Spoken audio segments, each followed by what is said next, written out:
Alright, it is time for my weekly reading wrap-up and TBR for next week, this week, as long as the video doesn't get too long. We shall see. Hey everyone, it is Shannon, and I'm super excited to be here today and to share with you this video. This is going to be me talking about how my previous reading week went, and hopefully also what I hope to read this upcoming week. Hopefully, the hopefully part is just as long as the video doesn't get too long. Last week's video got a little long for me, so I'm going to try and either be more succinct. Who's laughing? Who's laughing? I'm laughing. Or I might have to break it into 2 videos, or I might go back to doing Friday reads. I'm not exactly sure, but today I'll share how last week went and hopefully what I hope to read in the upcoming week. So, starting with the finishes, I finished House of Many Ways by Diane Wynne Jones. This is a kid's fantasy book. It is the 3rd book in the Howl's Moving Castle series, and I got a title off of my currently reading. Yay! I had actually started this last fall thinking that it wouldn't take me too long to read because it's about 270 pages and it's a kid's book, and wow, so it took me a little longer than I expected. That's okay. Last fall was tough, so I'm not mad at myself that I wasn't able to manage finishing it or anything. So it didn't, I don't think this one came up during the currently reading challenge. Wow, I don't even remember. It was only last month. Kids fantasy book. The Howl's Moving Castle series, I did do a review of the first one, which I'll link up above and down below.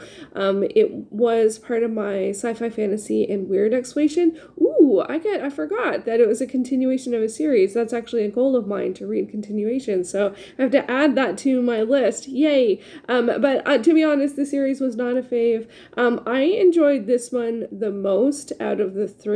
I wasn't a huge fan of Howl's Moving Castle. I don't remember if I saw the film before, after, or at all. Wow. I should check my spreadsheet because I think my spreadsheet is up to date from when the film came out, so that'd be good. This one does have a tie to the first one, and it is about a girl who goes to her uncle or great uncle, I can't remember, has to go away, and so she goes to stay at his house, and there is magical things that happen and hijinks and adventure and those kinds of things, which are things generally I like. But I would say that the protagonist was not terribly interested in the magic or the adventure or the hijinks. She always wanted to go and read a book instead. And I am actually not a fan very much of books that have protagonists who are readers, especially readers who would prefer to read over doing other things. And I'm like, I'm reading about a book about you having an adventure. I don't want to read about you reading. I feel it, and a lot of people love it. Especially in romance novels, I feel like a lot of people love it when the protagonist is a reader. I am not a fan of that. I feel like it's a little pandering to the audience sometimes, not always, but sometimes. And I didn't super feel that way about this one. I just have a thing about, I get frustrated with fantasy novels with young girl protagonists who don't want to go on the adventure. I'm like, you have access to like magic and like stuff, and you don't want to go adventure. You're not curious. Like, and she is curious, but she's curious, but more so about reading the books. Anyway, but it is a pretty good adventure, I would say, and it does have a tie-in to the first book, which I was a little surprised at because it's now been many years since I read that. So, and there was quite a distance between me reading the first half and the second half of this book. So I didn't remember the characters very well or the situations from the first book very well. So I couldn't always put 2 and 2 together. And then I also had a little hard time putting 2 and 2 together from the story because there were months apart between reading it. It's all fine. I'm happy that I finished it. I gave it like a 7 out of 10 for me, and that's fine. I don't usually share ratings. I have not had tons of coffee yet, so I've only had a moderate amount of coffee, so Anyway, so I finished it, which is finishing a book from last year, which is a goal. Finishing a series is a goal, and also finishing a series that's part of the sci-fi, fantasy, and weird exploration is a huge goal. And that's a goal that, like, that entire exploration and challenge is something that I have not made a lot of progress on. And I haven't made a lot of progress on a lot of my challenges this year, and I'm rethinking a little bit how, or would it be smarter to pick fewer goals? I don't know. Anyway, that's a question for another day. So, and something that's sort of in the starts and the finishes and the continues is something else I'm reading, which is Falling Drowning, which is a manga by Yuko Inari. And this is a 3-volume series, and it's complete at 3 volumes. I had a moment when I looked at my library and I picked, I was like, okay, look at this, and like, how many do they have of this series? There's a button for like series, and I was like, oh, there's only 3 titles. Oh, that means there's probably 10 and only 3 are available. And then I'm like, no, it's a 3-title series. I was like, yay! So I've read 2 from the series, and I'm in the middle of, I've started the 3rd, and I'm so excited to like finish and start a series like in like a week and a half. Like, amazing. I don't think I talked about this one last week. This one is a shoujo. It follows a girl who is in her 2nd year of high school, and she's starting to wonder, she has a guy friend who she's starting to wonder if she has feelings for him, and it seems like he has feelings for her, but she's not sure. And then there's also someone, a new guy at school that seems kind of surly, so she tries to befriend him to cheer him up, and then it turns out that he knows her friend from long ago, and then there is a bit of a reveal, this is very early in the 1st volume, that she doesn't have, she lost a chunk of her memory. So then there's some, curiosity about, do they all know each other? What's going on here? So, but I will say this, although it does have that sort of very light mystery element, it is very much more about the relationships and the feelings and those things in a very shoujo kind of way. It's not over the top. I don't know. I'm not the biggest expert on shoujo. I don't read a lot of it. And I have realized reading one series at a time and then alternating a different kind of manga is better for me. So anyway, but I'm finding this one quite sweet. I like the protagonist. She is a bit more engaged in the adventure of life, and so I like that. And I didn't realize how much that was important to me. And it is like back to Howl's Moving Castle series. I think it is also just like sort of has been a tradition in fantasy in particular that female characters are sort of like along for the ride, or they don't want to adventure. And I also do understand the historical context where you're talking like Wizard of Oz sort of age of things. It was just a big deal to have a female character in the lead. So things have progressed, but I like characters that are actively involved in their own life and their own choices. I think that's just a differentiation as opposed to reacting to things that are happening. And I think that's just I think that we just like the kind of like, I can like a book about a character even if I don't like them, but I more like characters that are engaged. Anyway, back to Falling Drowning. I am really enjoying this, and as I said, I'm really excited because it is a 3-volume series, and my library has all 3, so I am looking forward to finishing that off. And then I do want to read some more LGBT titles because it is Pride Month, so I did pick some out for manga, so hopefully next week I will have read some of those, especially because I will finish the series, which is very exciting. I do have some series continuations of some other manga, but I want to prioritize some Pride reads because that's important always, but of course also in June. And so I think I have a yaoi, and I can't remember what it's called. Something about adventuring. Maybe I'll pull it up and then if anyone's read it, they can share if they like it. Something like The Not So Lonely Planet. I think that's what it was called. The Not So Lonely Planet. It looks cute. I think that's going to be one of my reads. I picked a couple because sometimes I don't know, which one. And I also just generally pick by what volume 1 is available. And then I don't research the series because I just want to get started. So that is why I end up having a lot of sort of, like accidentally only read the first one. Yeah, the Not So Lonely Planet. That's the one. I think it's a yaoi. I looked at the first couple of pages and that's sort of the feel. So that hopefully is going to be one that I will be reading next week. So on to okay, so those are mostly what I finished. I did not finish a lot this week. I finished a couple of, I think, some kids' books. I didn't even put them here. And I did do my May stats but I really kind of rushed through them, and I forgot to do the stats in particular for the currently reading challenge. I really should have done that last week and I didn't.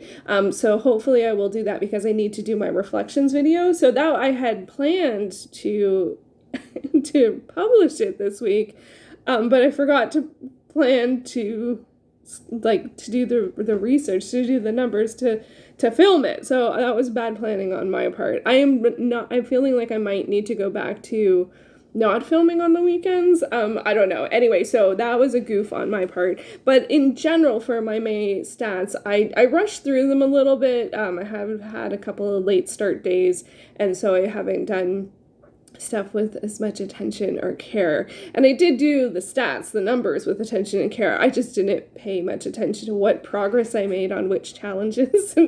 Because usually if I'm close to finishing a challenge, I'll prioritize it. But I guess I also knew what I'm reading this week because I have a couple of buddy reads. So I didn't have an open slot to start anything new. So maybe that's why I ended up doing that. Overall in May, I was very happy with my progress because I ended up finishing 50 challenges in May. Now note, I can use one book for multiple challenges, and my overall challenge goal is huge. My goal for my reading challenges is actually only to hit half by the end of the year, and my end of the year is actually Halloween. I can realize how much of a Frankenstein system this is because there's so many little things that I have changed over the years. At some point I realized I don't want to be working on my stats and my reading challenges and my goals and all that stuff. I don't want to work on them in December. And then last year or the year before, I realized I don't want to do that in November either. So now my reading year and my goals year generally is January to October. So Halloween is the cutoff point for goals. And then I also like to have way too many goals. That does actually work for me, and then try and hit 50%. So with 50 challenges complete in May, I actually bumped my overall year challenge percentage to 27, which is great, because I aim for 5% a month to get to 50 by October. So 10 months, 5%, 50% by October. So I'm a little ahead because I'm actually at 27%.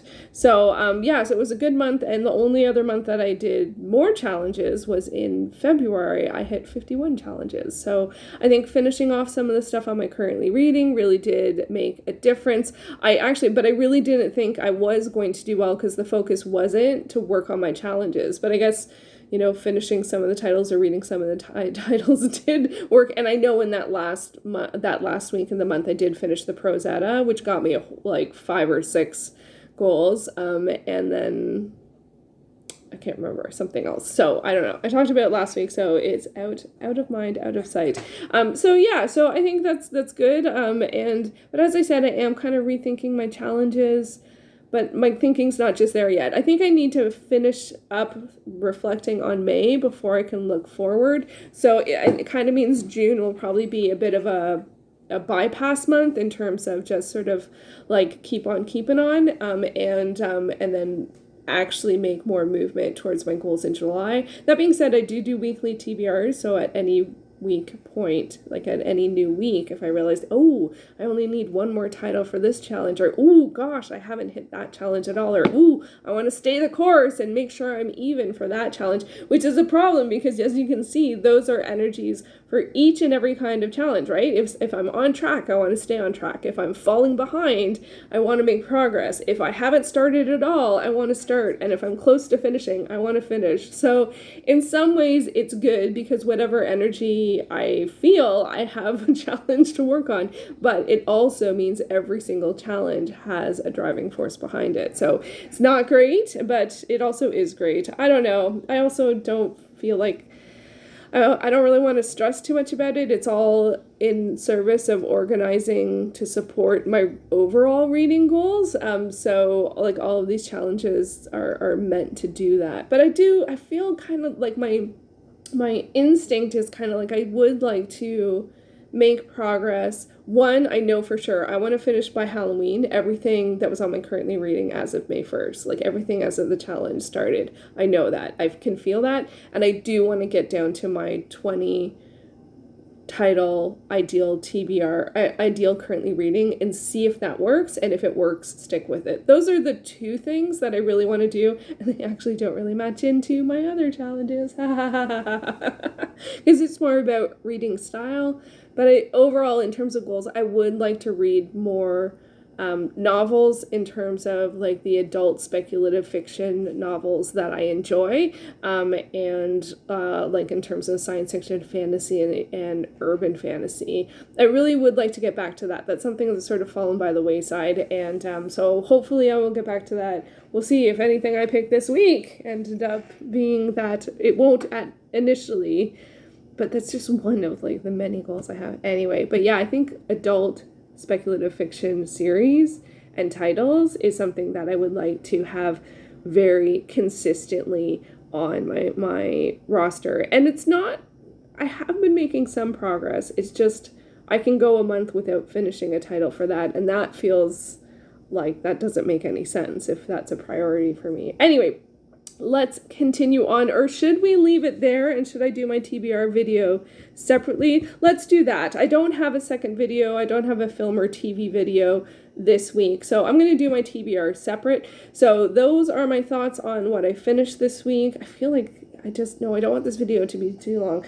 So that's what I finished this week. I can't remember.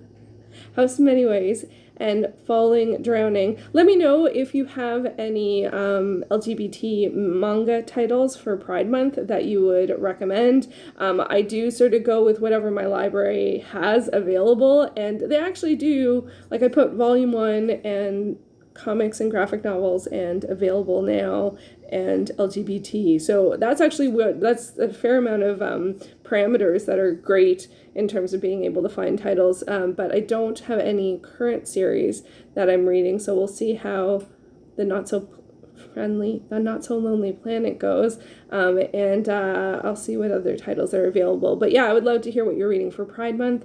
And yeah, I'll be back soon with my TBR, which will probably go up. I'll probably put this up Sunday and that up on Monday, and we'll see how that goes. All right, thank you so much for watching, and I will be back with another video soon. Take care.